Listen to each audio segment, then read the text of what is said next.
বন্ধুরা নমস্কার। আজ লক্ষ্মীর কিচেনে বানাবো কলমির শাকের পকোড়া করব। তো তোমরা আমার পাশে থেকো বন্ধুরা, দেখতে থাকো। আমি আমার মতন করেই বানাবো। তো মসুর ডাল দিয়েই করব। তো মসুর ডাল নিয়েছি। তো মসুর ডাল আমি ভিজাবার জন্য একটা বাটি নিয়েছি। বাটির মধ্যে গরম জল দিয়ে ভিজে দেবো। কাচের মধ্যে গরম জল দিলে ফেটে যেতে পারে, তাই কাচের ভিজালাম না, স্টিলের বাটিতে ভিজিয়ে ঢেকে রেখে দেবো কিছুক্ষণের জন্য। এদের শাক আমি ভালো করে ধুয়ে নিয়েছি। তো শাক অনেক বালু থাকে, তাই ভালো করেই ধুতে হয়। তো শাক ধোয়া হয়ে গেছে, আমি তুলে নিচ্ছি। কিন্তু অনেক কচি কচি শাক, তো তোমরা শাক বানিয়েও খেতে পারো। তো সবসময় তো শাক খাওয়া হয়, আজ ভাবলাম পকোড়ি করব। তাই আমি শাকগুলি কুচিয়ে নিচ্ছি।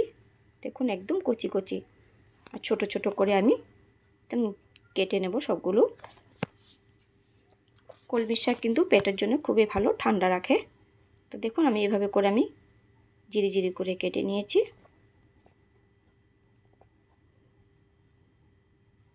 কাটা হয়ে গেছে। তো নিয়ে নিচ্ছি রসুন, পেঁয়াজ, কাঁচা লঙ্কা, জল নিয়েছি। তো গোটা গোটাই আমি কেটে ধুয়ে নেব। গোটা ধুলে কি হয়, নোংরাগুলি তাড়াতাড়ি চলে যায়। আর পেঁয়াজ তো কেটে ধুতে নেই, আমি সবসময় গোটাই ছুলে আমি ধুয়ে নিই। তো লঙ্কাও নিয়ে নিয়েছি, পেঁয়াজও আমি খোসা ছাড়িয়ে নেব। তো পেঁয়াজগুলি অনেক ছোট ছোট, তার জন্য 3টা মতো নিয়েছি, আর বড় যদি হয় একটা দিলে হয়ে যাবে। তো রসুনও কয়েক কোয়া দেবো, গোটাটা দেবো না। তো বেশি রসুন দিলেও ভালো লাগবে না, তো এই কটা দিলে হয়ে যাবে। তো রসুনে আমি খোসা ছাড়িয়ে নিচ্ছি। তো অনেক সময় ডালের সঙ্গে কিন্তু রসুন যদি বেটে দেওয়া হয়, ডালের পকোড়া খেতে কিন্তু দারুণ লাগে। তা আমি কুচিয়ে দেবো আজ। তা পরিষ্কার করে আমি ধুয়ে নিয়েছি। তো গোটা গোটা ধুয়ে নিয়েছি দেখুন। এখন আমি কেটে নেব। তো কাঁচা লঙ্কাও কেটে নিচ্ছি। কাঁচা লঙ্কা অনেক ঝাল, তাই বেশি দেবো না, 2টা মতন দিয়েছি।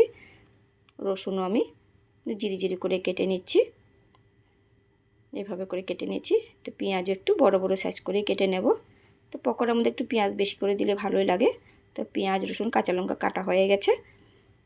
এখন ডালটাও আমি পেস্ট করে নেব। তো ডাল পেস্ট করা হয়ে গেছে। একটা বাটির মধ্যে আমি কলমির শাকগুলো নিয়ে নিয়েছি, ডাল পেস্ট দিয়ে দিচ্ছি। একদম সিম্পলভাবে বানাবো। তো দিয়ে দিয়েছি রসুন কুচি, দিয়ে দেব লঙ্কা কুচি, দিয়ে দিয়েছি পেঁয়াজ কুচি।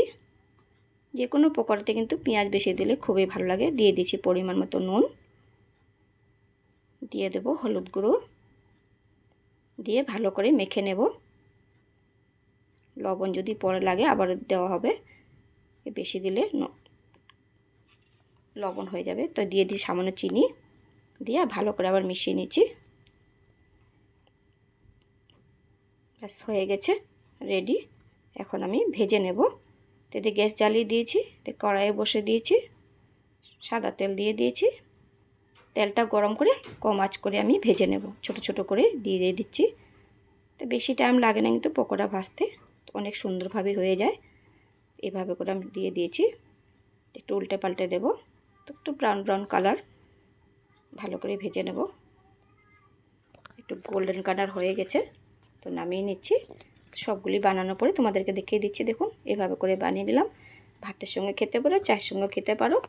তো কেমন হয়েছে বন্ধুরা পকোড়া রেসিপি, তোমরা অবশ্যই আমাকে কমেন্ট করে জানিও।